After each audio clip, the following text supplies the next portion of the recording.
question un peu particulière. Qu'est-ce qui se passe quand on met du sel de cuisine sur un ver de terre? Qu'est-ce qui se passe? Alors, généralement en Afrique, quand il pleut, on voit les vers de terre sortir. Et la légende raconte que faudrait mettre du sel de cuisine, donc du NaCl, du chlorure de sodium pour les chimistes. Faudrait mettre du sel sur les vers de terre pour pouvoir les éliminer, pour qu'ils puissent mourir. Et évidemment, ça marchait. Depuis l'enfance, on mettait du sel sur les vers de terre pour que ceux-ci puissent mourir, pour se débarrasser d'eux. Alors, pourquoi est-ce que le sel est dangereux pour le ver de terre? Pourquoi est-ce que le sel n'est pas dangereux? Exemple, pour d'autres animaux comme le chat, le chien ou encore d'autres animaux de compagnie. Et pourquoi est-ce que le sel est dangereux pour le ver de terre? C'est ce que nous allons expliquer tout de suite sur notre chaîne Science et Culture TV. Alors, il faut savoir que le sel est dangereux pour le ver de terre à cause d'un phénomène scientifique qu'on appelle l'osmose. Oui, c'est ce que nous allons expliquer tout de suite. Restez scotchés. Alors, qu'est-ce qui se passe en détail? La première étape, en fait, lorsqu'on met du sel sur le ver de terre, il y aura l'effet d'osmose qui va s'appliquer. On va expliquer. Le sel, généralement du chlorure de sodium, est composé d'un atome de sodium et un atome de chlore. D'accord? C'est ça qui forme le chlorure de sodium. Donc, le sel de cuisine, le chlorure de sodium ou encore le sel de table, NaCl, est un composé qui peut perturber l'équilibre osmotique des cellules des vers de terre. C'est quoi l'équilibre osmotique? On va expliquer. Alors, l'équilibre osmotique, c'est quand la concentration des substances dissoutes à l'intérieur des cellules est la même que celle à l'extérieur de la cellule. Cela se passe parce que l'eau a tendance à se déplacer du milieu le moins concentré vers le milieu le plus concentré. C'est ce qu'on appelle l'osmose. D'accord? Pour équilibrer la concentration dans les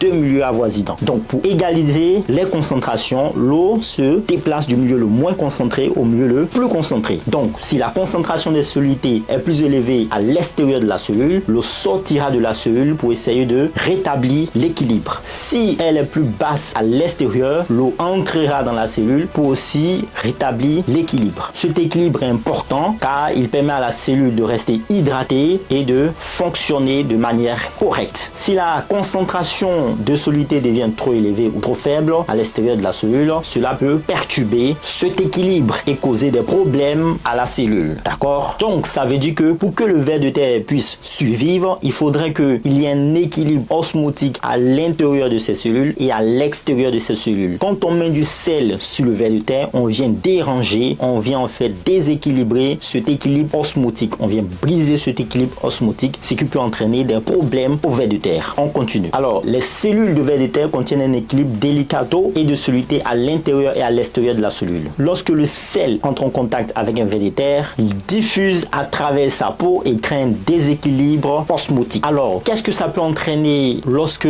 on ajoute du sel sur le ver de terre? Eh bien, le sel dissous dans l'eau à l'extérieur du corps du ver de terre crée une concentration ionique plus élevée que celle à l'intérieur de ces cellules. Pour équilibrer cette concentration, l'eau à l'intérieur des cellules commence à migrer vers l'extérieur, provoquant ainsi une déshydratation des cellules du ver de terre. Donc, lorsqu'on ajoute du sel sur un ver de terre, qu'est-ce qui se passe? Ce sel-là va entrer en interaction avec l'humidité qui est sur la peau du ver de terre, parce qu'on avait dit que la peau du ver de terre est humide. Regardez nos vidéos précédentes sur le ver de terre. Donc, puisque la peau du ver de terre est humide, le sel en fait va constituer une solution plus concentrée en soluté plus qu'à l'intérieur des cellules. Donc, puisque à l'extérieur on a une zone, un milieu plus concentré, l'eau qui est à l'intérieur des cellules va migrer par le principe osmotique, va migrer pour aller à l'extérieur de la cellule pour faire un équilibre. Or, lorsque cette eau va sortir du ver de terre pour aller à l'extérieur de la cellule, il va déshydrater le ver de terre. Le ver de terre va manquer d'eau et cela peut entraîner la mort de ce ver de terre. D'ailleurs, c'est ce que nous allons voir. Donc, avant cette mort, déjà, il y a la détérioration des tissus du ver de terre. La déshydratation des cellules entraîne un dessèchement des tissus du ver de terre. Cela peut causer des dommages irréparables aux cellules, aux organes et aux structures internes du ver de terre, perturbant ainsi son fonctionnement normal. On va parler maintenant de la mort du ver de terre, puisque le ver de terre est déshydraté. S'il est déshydraté à un certain niveau,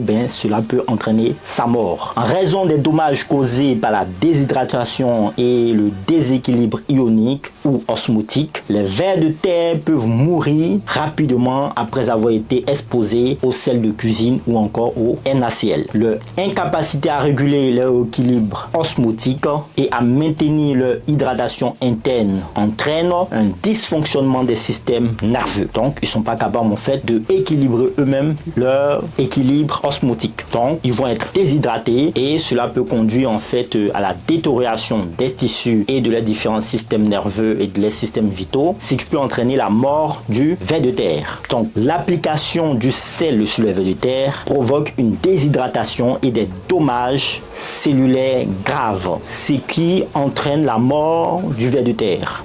J'espère que vous avez appris énormément beaucoup de choses.